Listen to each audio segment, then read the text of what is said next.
जय हिंद दोस्तों। आज की क्लास में हम लोग बात कर रहे होंगे बौद्ध धर्म के महत्वपूर्ण प्रश्नों में। तो बिना देरी किए हुए प्रारंभ करते हैं प्रश्नों की सीरीज।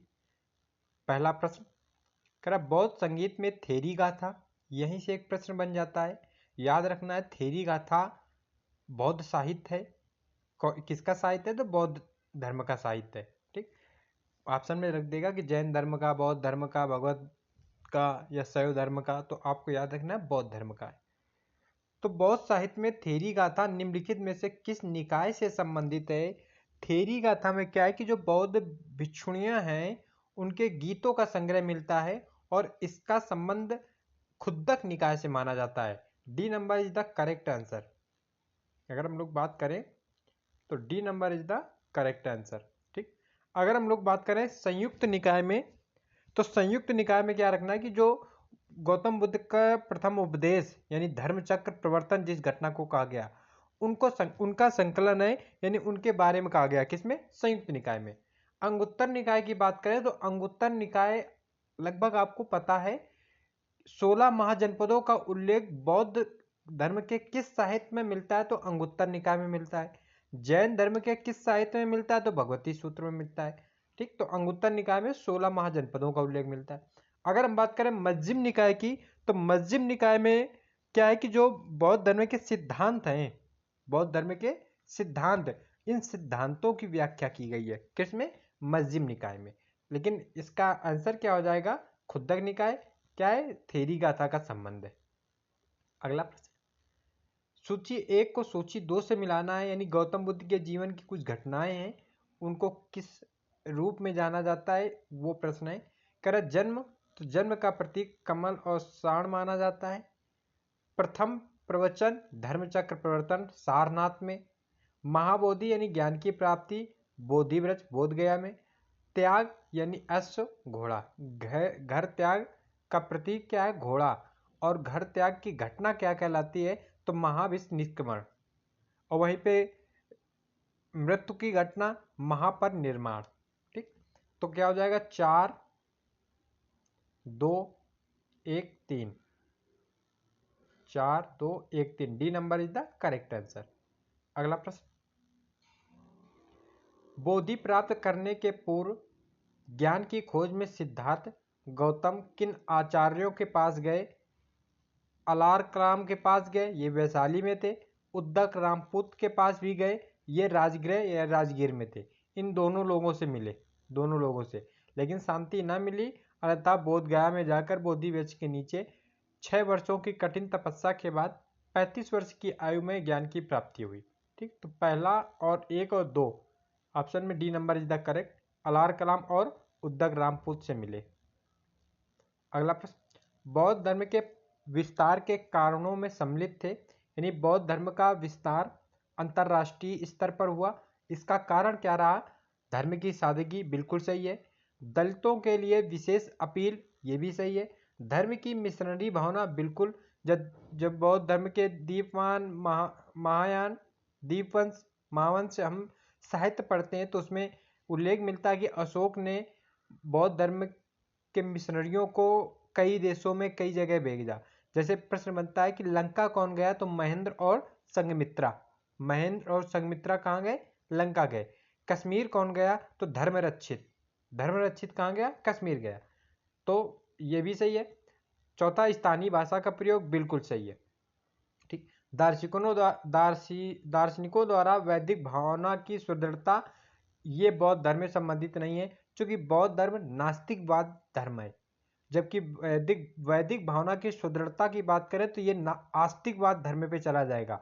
लेकिन बौद्ध धर्म, जैन धर्म और चारवाक, ये नास्तिकवाद धर्म के अंतर्गत आते हैं। तो 1 2 3 4 सही है, 5वां गलत है। अगर हम लोग बात करें ऑप्शन में कूट में, तो C number is the correct answer. अगला प्रश्न होगा, भगवान बुद्ध ने निम्नलिखित 4 आर्य सत्यों का प्रतिपादन किया। नीचे दिए गए कूट का प्रयोग करके उन्हें सही क्रम में रखिए। पहला है दुख, बिल्कुल है। उन्होंने बताया कि संसार जो है ये दुख से भरा पड़ा है, चारों तरफ दुख ही दुख है। फिर उन्होंने बताया कि दुख का कारण, तो पहला, फिर क्या हो जाएगा? दूसरा। दुख का कारण क्या है? तृष्णा। दुख समुदाय और दुख समुदाय का अर्थ है दुख का कारण, और दुख का कारण है क्या? तृष्णा। तृष्णा मतलब असंतोष। ठीक, अब इस दुख को दूर किया जा सकता है, दुख निरोध। दुख निरोध यानी बी नंबर। कैसे किया जाता है? तो बौद्ध धर्म में अष्टांगिक मार्गों की चर्चा की गई है, यानी अष्टांगिक मार्गों को ध्यान में रखते हुए आप इस संसार से तृष्णा और दुख से छुटकारा पा सकते हो, अर्थात अष्टांगिक मार्ग लास्ट में। तो A D B C, A D B C, अर्थात A number is the correct answer. Gautam Buddha के बारे में निम्न में से क्या सत्य है?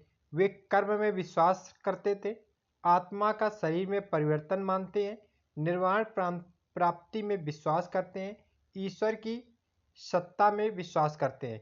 ईश्वर की सत्ता में विश्वास नहीं करते। ठीक, ईश्वर की सत्ता में विश्वास नहीं करते।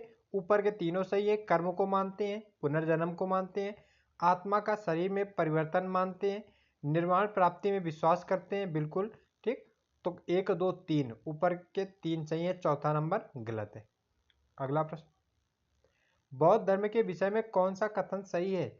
उसने वर्ण एवं जाति को अस्वीकार नहीं किया, बिल्कुल। उसने ब्राह्मण वर्ग की सर्वोच्च सामाजिक कोटि को चुनौती दी, बिल्कुल दी। उसने कुछ शिल्पों को निम्न माना, बिल्कुल माना। तो तीनों के तीनों सही हैं, अर्थात C number is the correct answer.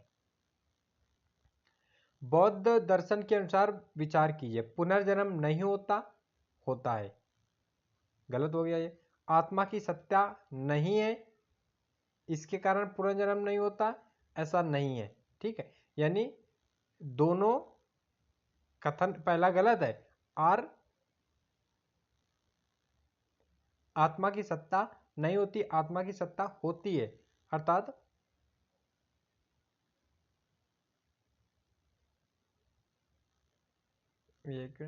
पुनर्जन्म नहीं होता।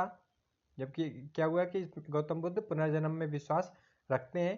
तो ए तो गलत हो गया, तो ए गलत कहाँ है? हाँ, ए गलत, डी नंबर, डी नंबर। आत्मा की सत्ता नहीं होती, बिल्कुल, आत्मा पे विश्वास नहीं करते। आत्मा में विश्वास कौन? जैन धर्म करता है, ठीक। पुनर्जन्म में विश्वास जैन धर्म करता है, और आत्मा में विश्वास भी जैन धर्म करता है। अगले प्रश्न पे चले हम लोग। बौद्ध धर्म आत्मा पे विश्वास नहीं करता, ये याद रखना है।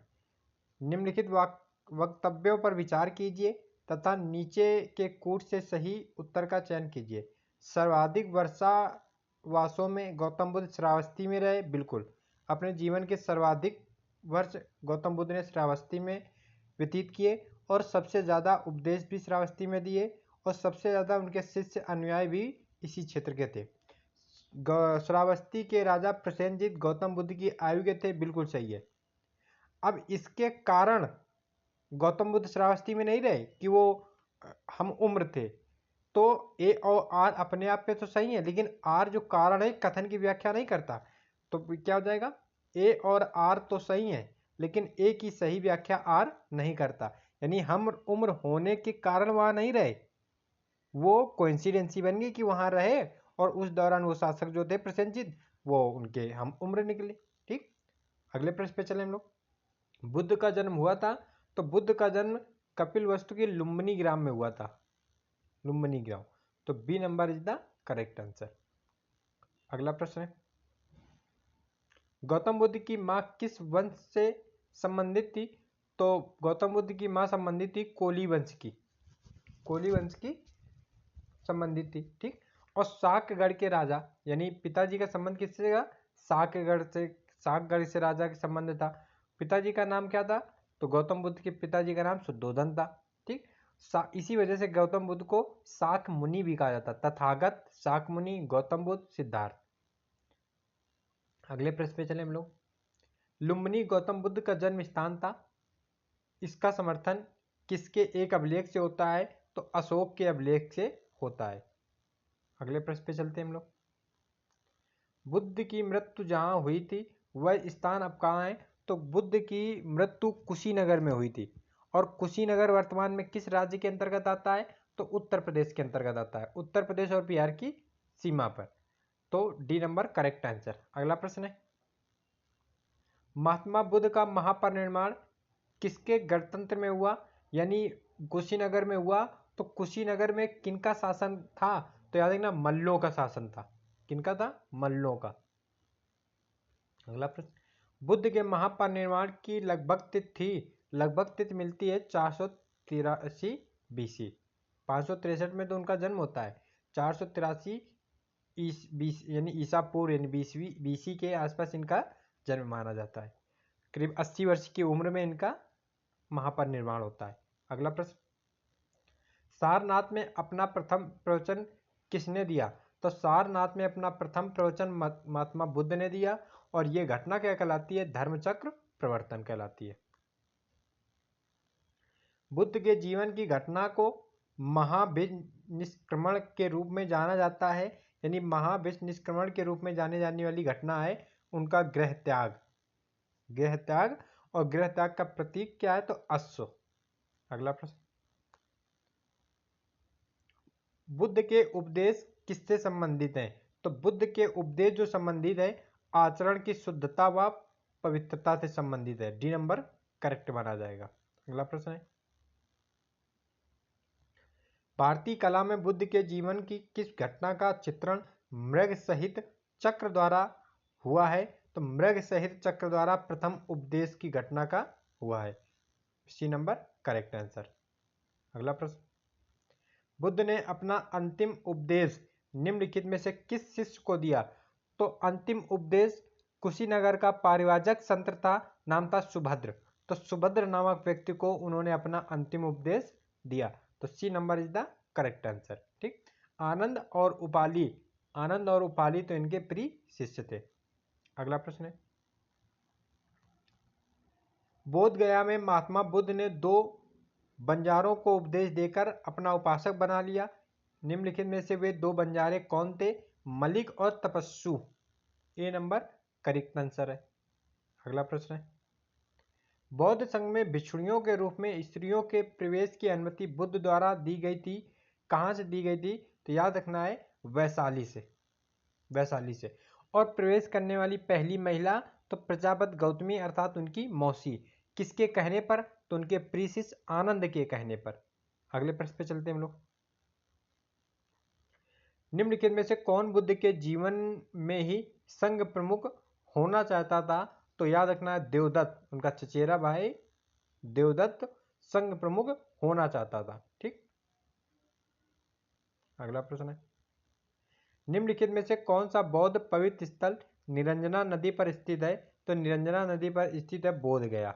ये number is the correct answer. निम्नलिखित में से किसे एशिया के ज्योतिपुंज यानी लाइट ऑफ एशिया के रूप में जाना जाता है, तो गौतम बुद्ध को। A number is the correct answer. निम्नलिखित में से किस स्थान की यात्रा बुद्ध ने नहीं की, वो स्थान है उज्जैनी। उज्जैनी की यात्रा कभी बुद्ध ने नहीं की, कपिलवस्तु, वैशाली, कौशाम्बी, इन तीनों जगह की यात्राएं की है। निम्नलिखित समकालीन राजाओं में गौतम बुद्ध की समान आयु का इससे पहले प्रश्न मिला था कि गौतम बुद्ध ने सर्वाधिक अपने जो वर्षा काल हैं वो कहाँ व्यतीत किए, तो श्रावस्ती में व्यतीत किए। और उस समय वहाँ का शासक कौन था, प्रसेनजीत, जो उनकी हम उम्र था, अर्थात C number is the correct answer.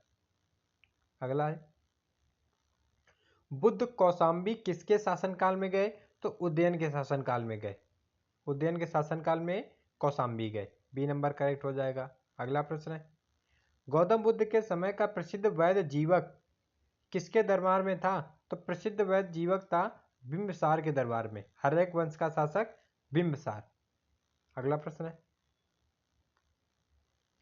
संसार अस्थिर और क्षणिक है, निम्न में से किससे संबंध रखता है, तो हम लोग पढ़ रहे हैं बौद्ध धर्म, तो बौद्ध से ही संबंध रखता है। संसार अस्थिर है और क्षणिक है। अगला प्रश्न है, बौद्ध दर्शन में कल्याण मित्र क्या है, बौद्ध दर्शन में कल्याण मित्र है अष्टांगिक मार्ग, यानी दुख जो है संसार जो है वो दुखों से भरा पड़ा है, और अगर आप और दुख का कारण क्या है, तृष्णा यानी असंतोष, और असंतोष में विजय प्राप्त की जा सकती है अष्टांगिक मार्ग द्वारा। अष्टांगिक मार्ग में अगर हम लोग चर्चा करें तो आता है संयम स्मृति, संयम वाणी, सम्यक ज्ञान, सम्यक दर्शन, सम्यक व्याकरण, ठीक, सम्यक व्यायाम, ऐसे अष्टांगिक मार्ग आते हैं। अगले प्रश्न पे चले हम लोग। बौद्ध धर्म में 4 आर्य सत्यों में कौन एक प्रतीप संपुत्तमन के सिद्धांत की व्याख्या करता है? तो जो 4 आर्य सत्य में है उसमें दूसरा 4 आर्य सत्य कौन? संसार दुख मूलक है, पहला आर्य सत्य। दूसरा, इस दुख का कारण क्या है? तृष्णा। दुख का कारण क्या है? तृष्णा। यानी जो प्रतीत समुत्पाद का मतलब होता है कि किसी वस्तु का होना किसी दूसरी वस्तु के होने पर निर्भर करता है। किसी एक वस्तु की उत्पत्ति दूसरी वस्तु की उत्पत्ति पर निर्भर करता है, ठीक। अगले प्रश्न पे चलते हैं हम लोग। बौद्ध धर्म में 4 आर्य सत्यों में कौन प्रतीत, वही प्रश्न रिपीट हुआ तो बी नंबर करेक्ट आंसर। अगला प्रश्न है, निम्नलिखित में कौन माध्यमिक दर्शन का मतलब शून्यवाद या सापेक्षता का सिद्धांत? सापेक्षता का सिद्धांत वही है कि किसी वस्तु के होने का दूसरी वस्तु की उत्पत्ति पर निर्भर करता है। कोई वस्तु है, उसका होना किसी दूसरी वस्तु की उत्पत्ति पर निर्भर करता है, ठीक। तो इसके माने जाते हैं कौन? नागार्जुन। शून्यवाद, माध्यमिक दर्शन या सापेक्षता का सिद्धांत। भारत का आइंस्टीन किसको कहा जाता है? नागार्जुन को कहा जाता है। अगले प्रश्न पे चले हम लोग।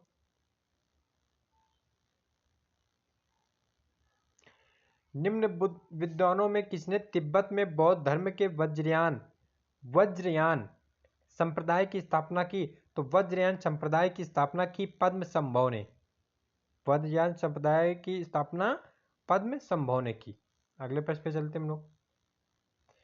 बौद्ध धर्म में त्रिरत्न क्या हैं? बौद्ध धर्म में त्रिरत्न है, बुद्धम शरणम गच्छामि, धम्मम शरणम गच्छामि, संघम शरणम गच्छामि। अर्थात बुद्ध की शरण में जाओ, धम्म की शरण में जाओ और संघ की शरण में जाओ। और यहाँ बुद्ध का तात्पर्य है ज्ञानी व्यक्ति, यानी जो परतंत्र अवस्था में जीता हो, दूसरों के हित में जीता हो, उसका अर्थ है बुद्ध। अगले प्रश्न पे चले हम लोग। प्रथम बौद्ध संगीति का आयोजन कहाँ किया गया? तो प्रथम बौद्ध संगीति का आयोजन शिशुनाग वंश के शासक कालाशोक के समय में किया गया।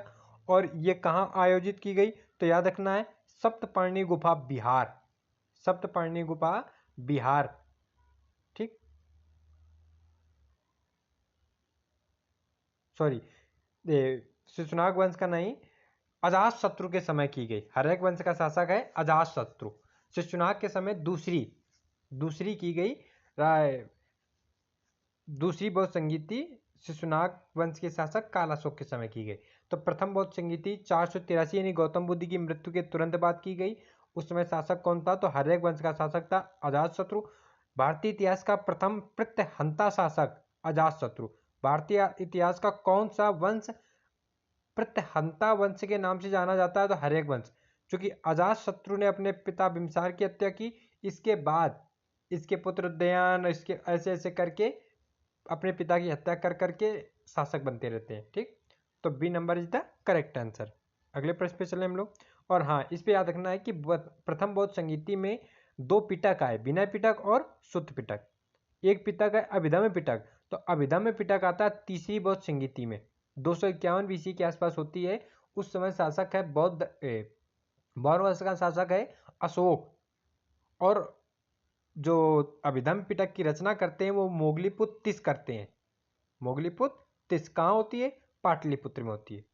और जो दूसरी होती है वो कहाँ होती है? तो वो वैशाली में होती है। कालाशोक के समय शिशुनाग वंश का शासक है। अगले प्रश्न पे चले हम लोग।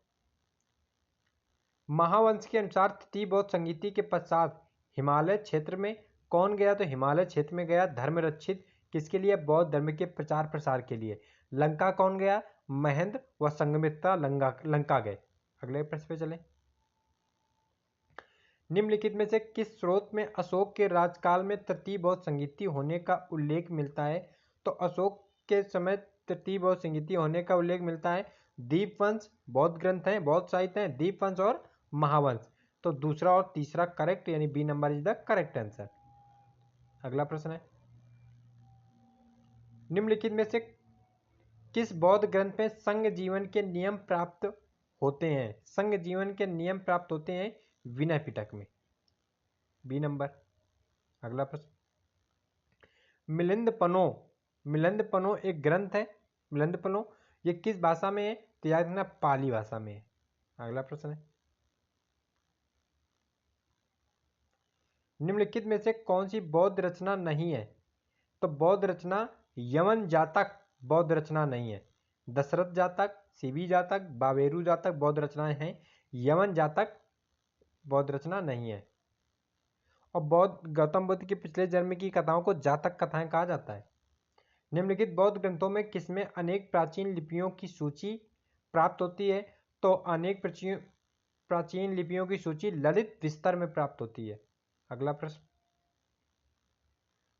विशुद्ध मग नामक पुस्तक किस संप्रदाय से संबंधित है? तो विशुद्ध मग नामक पुस्तक जो संबंधित है वो हीनयान शाखा से संबंधित है। किससे?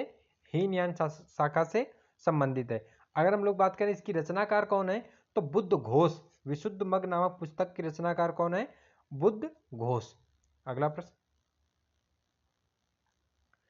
निम्नलिखित युगों में कौन सही सुमेलित नहीं है? कपिलवस्तु के शाक बिल्कुल सही है, कोली के रामग्राम सही है, कुशीनगर के मल्ल बिल्कुल सही है, कलाम अलीकप, कलाम अलीकप के नहीं है। कलाम कहाँ के हैं? तो कलाम है केशपुत्र के, केशपुत्र के। और अलीकप के कौन है? तो अलीपक के हैं बुली। कलाम कहाँ के हैं? केशपुत्र के। अलीपक के कौन है? तो बुली है। तो यही सही नहीं है, बाकी सही है। तो C number is the correct answer. अगला प्रश्न, बौद्ध तथा जैन दोनों ही धर्म विश्वास करते हैं कर्म तथा पुनर्जन्म में। बस बौद्ध धर्म आत्मा में विश्वास नहीं करता और जैन धर्म आत्मा में विश्वास करता है, लेकिन दोनों किस में विश्वास करते हैं? कर्म तथा पुनर्जन्म में विश्वास करते हैं, यानी कर्म तथा पुनर्जन्म के सिद्धांत सही है। ये नंबर करेक्ट आंसर। अगला प्रश्न, उत्तर प्रदेश में बौद्ध एवं जैनियों दोनों की प्रसिद्ध स्थली कौन सी है? तो कौशाम्बी है। बौद्धों की भी है और जैनियों की भी है। अगला प्रश्न, कौशाम्बी किसके शासनकाल में गौतम बुद्ध गए? तो उदयन के शासनकाल में गए। ठीक। अगला प्रश्न है, बुद्ध की खड़ी प्रतिमा निम्न में से किस काल में बनाई गई? तो बुद्ध की खड़ी प्रतिमा कुषाण काल में बनाई गई। और अफगानिस्तान से भी बुद्ध की प्रतिमाओं का संबंध मिलता है, बामियान, अफगानिस्तान का बामियान। अगला प्रश्न है, अफगानिस्तान का बामियान प्रसिद्ध था तो बुद्ध की प्रतिमाओं के लिए प्रसिद्ध था। डी नंबर करेक्ट माना जाएगा। अगला है, देश में निम्न में से किसने मूर्ति पूजा की नींव रखी? तो गौतम बुद्ध, यानी बौद्ध धर्म ने मूर्ति पूजा की नींव रखी। निम्नलिखित कथनों पर विचार करें तथा चैत्य तथा विहार में क्या अंतर है? चैत्य होता है पूजा स्थल, विहार होता है बौद्ध भिक्षुओं के ठहरने की जगह यानी मठ। ठीक, तो विहार पूजा स्थल नहीं, विहार पूजा स्थल नहीं है, चैत्य पूजा स्थल। चैत्य पूजा स्थल जबकि विहार निवास स्थान। B number is the correct answer. हमने कहा चैत्य पूजा स्थल है, विहार वो स्थान जहाँ पे बौद्ध भिक्षु निवास करते हैं, मठ जिनको कहते हो। अगले पेज पे चले हम लोग, कहाँ के स्तूप के उत्खनन में सारीपुत्र के अवशेष मिलते हैं? तो सांची के स्तूप में सारीपुत्र के अवशेष मिलते हैं। अगले प्रश्न पे चले हम लोग, वह स्तूप स्थल जिसका संबंध भगवान बुद्ध के जीवन की किसी भी घटना से नहीं है, तो वो याद रखना सांची का स्तूप। सांची के स्तूप से गौतम बुद्ध के जीवन की कोई भी घटना संबंधित नहीं दिखी है। अगला प्रश्न है, गौतम बुद्ध के पूर्व जीवन कथाओं को सर्वप्रथम अंकन कहाँ की कला में किया गया? तो भरहूत स्तूप में किया गया, भरहूत स्तूप। B number is the correct answer. अगला प्रश्न है, किस उत्खनन ने कपिलवस्तु के समीकरण का साक्ष्य प्रस्तुत किया? तो उत्तर प्रदेश के महाराजगंज में स्थित पिपरहवा, याद रखना है, जो नेपाल की सीमा साझा करता है। अगला प्रश्न है, निम्नलिखित में से किस राज परिवार में महिलाएं बौद्ध धर्म का प्रशय देती थी जबकि पुरुष वैदिक धर्म का? तो इक्ष्वाकु वंश में, इक्ष्वाकु वंश में जो महिलाएं थी वो बौद्ध धर्म मानती थी, पुरुष वैदिक धर्म का पालन करते थे। और आज की क्लास का अंतिम प्रश्न, तिब्बत में बौद्ध धर्म के सुधार में महती भूमिका निभाने वाले उपाध्याय अतीश किस बिहार के प्रसिद्ध विद्वान थे? तो याद रखना विक्रमशिला के प्रसिद्ध विद्वान थे। यानी आज की क्लास का अपना अंतिम प्रश्न कंप्लीट होता है। ठीक, तो आज की क्लास में हम लोगों ने 57 यानी 57 प्रश्नों की बौद्ध धर्म के 57 महत्वपूर्ण प्रश्नों की चर्चा की। आपका मुख्य परीक्षा हो, आरओ परीक्षा या कोई भी एग्जाम हो, यदि आप वीडियो देख रहे तो आपका यदि एशियन हिस्ट्री से कोई भी प्रश्न बनेगा तो जिन प्रश्नों की हम लोग प्रैक्टिस कर रहे हैं इन्हीं से प्रश्न बनेगा। तो दोस्तों मिलते हैं नेक्स्ट वीडियो पे, तब तक के लिए नमस्कार, जय हिंद, वंदे मातरम।